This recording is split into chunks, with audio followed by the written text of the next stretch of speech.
যে আওয়ামী লীগের নামে যে সরকার চলেছে এটাকে অনেকেই যে প্রশ্ন তোলেন, এটা বাংলাদেশের কোনো সরকার ছিল এটা মনে করা খুবই কঠিন, এবং এটার জন্য অন্য কারো সাক্ষ্য লাগবে না।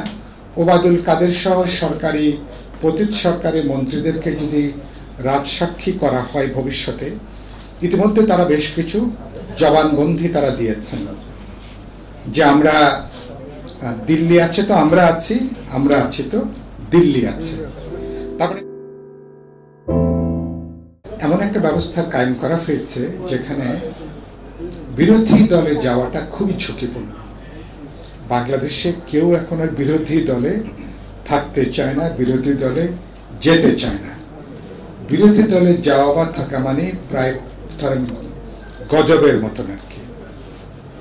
আপনি ক্ষমতায় থাকলে তো স্বর্গপ্রাপ্তির মতন, এমনকি ক্ষমতার বারান্দায় ঘরে ঢোকার দরকার নেই, বারান্দা আশেপাশে চৌহদ্দির মধ্যে থাকলেও সেখানে আপনার হাজার হাজার কোটি টাকা, কপাল খুললে লক্ষ কোটি টাকাও আয় করার সুযোগ থাকে।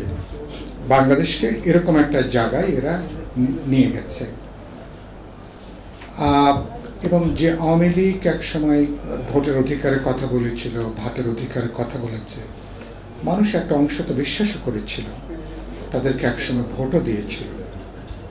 এরপরে তারা যখন গত 15-16 বছরের ক্ষমতায় এলেন, তখন এটার পুরোপুরি একটা ফ্যাসিস্ট, দুর্নীতিবাজ, দুর্বৃত্ত, মাফিয়া সিন্ডিকেটদের এটা একটা রাম রাজত্ব, এটাকে তারা পর্যবেসিত করে, যেগুলোর সাথে কোনো রাজনৈতিক মতাদর্শ বা রাজনৈতিক কর্মসূচি এগুলো ভোকাবুলারিতে আছে, মানে কথাবার্তায় আছে, বাস্তবে কোনো কিছু দেখা যায়নি। এবং আওয়ামী লীগ সেটা করতে যে আমি বলি যে আওয়ামী লীগ রাজনৈতিক দল হিসাবে আওয়ামী লীগ প্রায় 1.5 দশক কোনো দেশ চালায়নি। যেটা বললাম, সিন্ডিকেট, লুটেরা, দুর্বৃত্ত, মাফিয়া, এদের একটা আনহোলি একটা নেক্সাস, অশুভ একটা চক্র, ইস্ট ইন্ডিয়া কোম্পানির মতন, যারা 56,000 বর্গ মাইলের এই জাতি রাষ্ট্রকে যারা একটা লুটপাটের একটা স্বর্গরাজ্যে যারা এটাকে বানিয়ে ফেলেছিল। এবং এটা বানাতে যে আর বিরোধী দলকে এখানে যে পরিমাণ দমন করা হয়েছে, এখানে ধরুন একসময় কমিউনিস্টরা বহু বছর নিষিদ্ধ ছিল, আন্ডারগ্রাউন্ড ছিল, জামাত ইসলামীকে ওই ধরনের পরিস্থিতি তাদেরকে মুখোমুখি হতে হয়েছে বিভিন্ন সময়, আর অন্যান্য দলকে বিভিন্ন সময় হতে হয়েছে। কিন্তু গত 15-16 বছরে বিএনপি সহ বিরোধী দলকে যে পরিমাণ নির্যাতন, নিপীড়ন, হত্যা, গুম, খুন, সন্ত্রাস যেটা হয়েছে, এমনকি এখানে কিছু বিচার বিভাগের লোকজন আছেন, বিচার বিভাগ তো মানুষের আশ্রয়ের জায়গা, সেই বিচার বিভাগকেও তারা বিরোধীদেরকে দমন করবার জন্য যেভাবে বিচার বিভাগকে হাতিয়ার হিসেবে ব্যবহার করা হয়েছে, এরকম নজির আমাদের এই উপমহাদেশে খুব বেশি এর আগে দেখা যায়নি। আওয়ামী লীগের আমি সবচেয়ে বড় রাজনৈতিক অপরাধের জায়গাটা কোনটা বলি, আপনি নিয়ম করলেন 5 বছর পর পর ভোট হবে, মানুষ ভোট দিতে পারবে, পছন্দের দলকে প্রার্থীকে ভোট দিতে পারবে, কিন্তু বাস্তবে ভোটের নামে যে জালিয়াতি, প্রতারণা, তামাশা, যেটা পৃথিবীর নির্বাচন বা সংসদীয় ইতিহাসে এর কোনো দ্বিতীয় নজির নেই। 14 বলেন, 18 বলেন, 24 বলেন, এগুলোর আরো উপন্যাসের মতন বর্ণনা করলে রাতের পর রাত যাবে, কিন্তু এটার বর্ণনা শেষ হবে না। আওয়ামী লীগ এটা করে বলতে পারেন যে তারা যেটা বললাম যে দুর্ভাগ্যজনকভাবে ইস্ট ইন্ডিয়া কোম্পানি লুট করে, ভারতকে লুট করে টাকা তারা পাচার করেছিল ব্রিটেনে, ইংল্যান্ডে, বলে তখন যে পরিচিত ছিল, যুক্তরাজ্যে। তাদের ডান্ডি যে শিল্প, ব্রিটিশ যে শিল্প বিপ্লব হয়েছিল, ফুয়াদ সেখানে 10 বছর ছিলেন, আপনাদের এখানে অনেকেরই হয়তো যাওয়ার সুযোগ হয়েছে, আমারও 2-3 বার যাওয়ার সুযোগ হয়েছিল।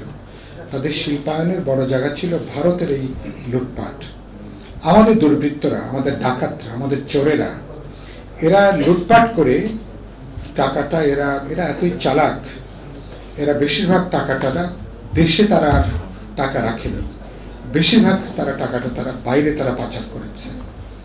তো ব্রিটিশরা তো লুট করে ওখানে একটা শিল্প বিপ্লবের সহযোগী ভূমিকা পালন করেছে, একজনের শিল্পায়নের জায়গা ওখানে তৈরি করেছে, কাঁচামাল নিয়ে গেছে, আবার তাদের উৎপাদিত পণ্য ভারতের বাজারে এসে আবার তারা আরেক দফা তারা মুনাফা করেছে। আমাদের দুর্বৃত্তরা এতই বেপরোয়া, তো ফলে এই সুযোগ তারা করেন। এবং আমি অসংখ্য বক্তৃতা করেছি, এদের লুটপাটেরা এত টাকা করেছে, আগামী 200-300 বছর এদের 14 পুরুষ খেয়েও এই টাকা শেষ করতে পারবে না এটা। এবং বাড়ির মালিক যখন বলেন তার বাড়ির চাকর না কর্মচারী 400 কোটি টাকা তিনি মালিক, তিনি বাড়িতে যান হেলিকপ্টারে করে, ওই বাড়ির মালকিন তো বোঝেন, ওই বাড়ির মালকিন তাহলে কত লক্ষ কোটি টাকার তিনি মালিক হয়েছেন, কত লক্ষ কোটি টাকা তিনি পাচার করেছেন, এটা সহজে এটা অনুমান করা যায়। এবং এটাকে জায়েজ করা হয়েছে উন্নয়নের নামে, এটাকে জায়েজ করা হয়েছে উন্নয়ন, এবং মাঝে মাঝে যখন আরো বিপদে পড়তেন মুক্তিযুদ্ধের চেতনার নামে। তো মুক্তিযুদ্ধের চেতনা কিভাবে মুক্তিযুদ্ধের যাতনায় এটাকে পর্যবেসিত করা হয়েছিল, কিভাবে একটা নির্বাচনী ব্যবসা বা রাজনীতির ব্যবসা এটাকে পরিণত করা হয়েছে, সে অভিজ্ঞতাটা আমাদের কম বেশি সবার আমাদের এখানে আছে। ফলে মানুষের প্রবল পুঞ্জীভূত ক্ষোভ ছিল এর বিরুদ্ধে। আমরা প্রায় সকল রাজনৈতিক দল, সকল বিরোধী দল, যারা প্রকাশ্যে ছিলেন তারা, যারা প্রকাশ্যে কাজ করতে পারেননি তারা, সবাই মিলে আমরা চেষ্টা করেছি এই বুকের উপরে যে প্রবল যে পাথর তাকে সরিয়ে ফেলার জন্য।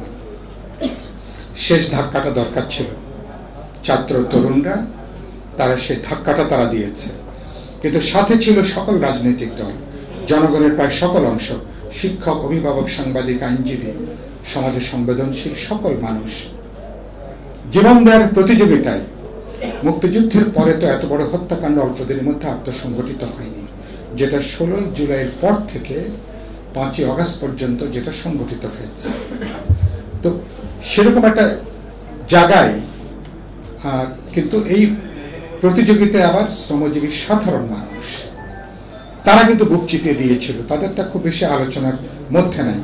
শহীদদের তালিকায় তারাই হচ্ছেন সবচেয়ে বেশি সাধারণ মানুষ, শ্রমজীবী মানুষ, নিম্নবিত্ত মানুষ, রিক্সা শ্রমিক, গার্মেন্টসের শ্রমিক, হকার, ফুটপাতের স্বল্প আয়ের মানুষ। এই মানুষ কিন্তু ক্ষমতার ধারে কাছেও কিন্তু নাই গত 3 মাসে, আপনি কিন্তু সেটা খেয়াল করবেন। আর তো এখন 3 মাস পার হয়েছে। আরেকটা গুরুত্বপূর্ণ কথা আমি যেটা প্রায় বলি, যে আওয়ামী লীগের নামে যে সরকার চলেছে, এটাকে অনেকেই যে প্রশ্ন তোলেন, এটা বাংলাদেশের কোনো সরকার ছিল এটা মনে করা খুবই কঠিন, এবং এটার জন্য অন্য কারো সাক্ষ্য লাগবে না। ওবায়দুল কাদের সহ সরকারি পতিত সরকারি মন্ত্রীদেরকে যদি রাজসাক্ষী করা হয় ভবিষ্যতে, ইতিমধ্যে তারা বেশ কিছু জবানবন্দি তারা দিয়েছেন যে আমরা দিল্লি আছে তো আমরা আছি, আমরা আছি তো দিল্লি আছে।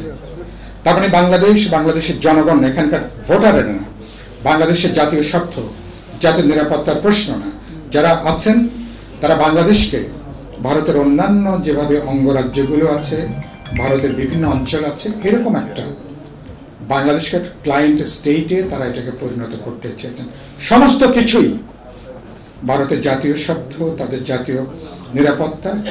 বাংলাদেশে আমেরিকা একসময় পুরো ল্যাটিন আমেরিকাকে যেভাবে তাদের গোয়ালঘর আমেরিকা মনে করত, সেই যেটাকে বলে আপনারা পরিচিত হচ্ছেন দক্ষিণ আমেরিকা হিসেবে পরিচিত, যেটা ল্যাটিন আমেরিকা বলে যেটাকে আমরা চিনি, একসময় মার্কিন যুক্তরাষ্ট্রের গোয়ালঘর হিসেবে এগুলো পরিচিত ছিল।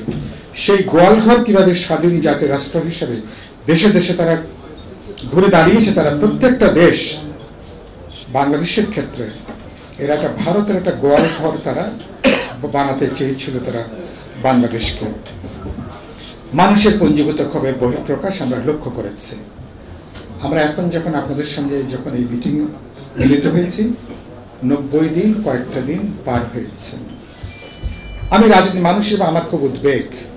আপনারা যারা প্রতিদিন টেলিভিশন দেখেন, ফেসবুক দেখেন, সামাজিক গণমাধ্যম দেখেন, আমি বিশ্বাস করি আমার যে উদ্বেগ, সে উদ্বেগটা আপনাদের মধ্যেও আছে, উদ্বেগ উৎকণ্ঠা আছে, দুশ্চিন্তা আছে।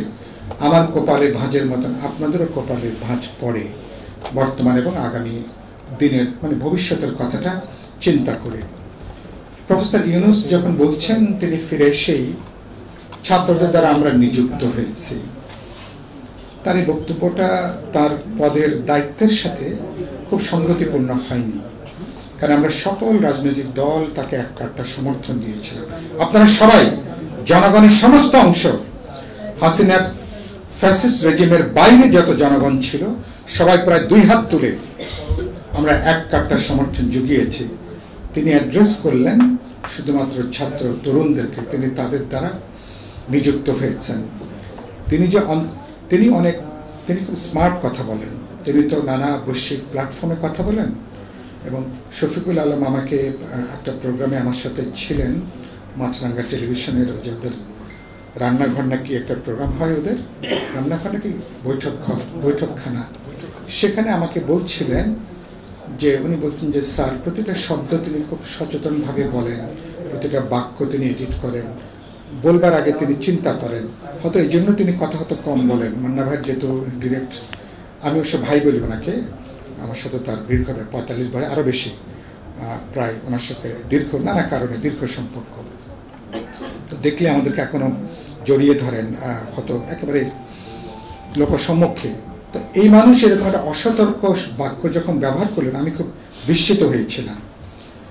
তো কথাটা কেন উল্লেখ করলাম, গত পরশুদিন যে দুজন, মান্না ভাই বললেন 3 জন, কিন্তু মূলত 2 জনকে নতুন উপদেষ্টা তারা যখন নিয়োগ দিলেন, 90 দিন সময়কে যথেষ্ট না যে আমরা একটু দেখে শুনে বিবেচনা করে, যাদের নিয়ে বড় কোনো প্রশ্ন নাই, যাদেরকে নিয়ে কোনো বিতর্ক নাই, এবং যারা এই সরকারের মধ্যে যুক্ত হলে গতি আনতে পারবেন এরকম ব্যক্তিবর্গকে খোঁজ করে বের করা, সেটা হয়নি।